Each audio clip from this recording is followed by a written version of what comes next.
మా తమ్ముడు అరుస్తాను.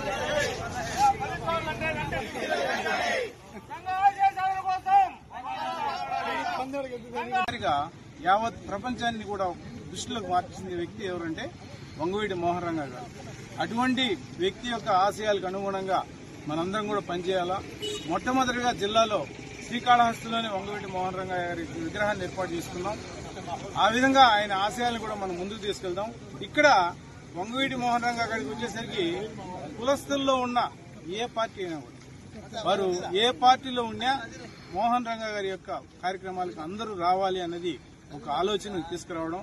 ఆ యొక్క సిద్ధులు గారి ప్రసాద్ గారు ఆ ఆలోచనతో అందరినీ కూడా ఏకీకృతం చేయాలనే ప్రయత్నంలో ఈరోజు ఒక భాగమైంది.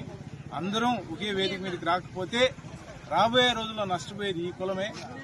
శ్రీకాళహస్తిలో ముఖ్యంగా ఈ కులం మీదే పెద్ద ఎత్తున కుట్ర కుతంత్రాలు జరుగుతూ ఉన్నాయి. ఈ కులం మీదనే ఆర్థికంగా మూలాలన్నీ దెబ్బతీయాలని చూస్తున్నారు. ఈ కులం మీదనే ఉద్యోగాలు కూడా తెస్తున్నారు.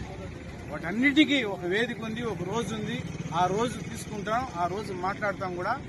వాటన్నిటికీ కూడా త్వరలోనే పరిష్కారం కూడా చూపించబోతున్నాం. కాబట్టి సంఘంలో సంఘటితంగా ఉండాల్సిన బాధ్యత మనందరి మీద ఉందని చెప్పి ఈ సందర్భంగా మీడియా ద్వారా మన యొక్క సోదరులందరికీ తెలియజేస్తున్నాం.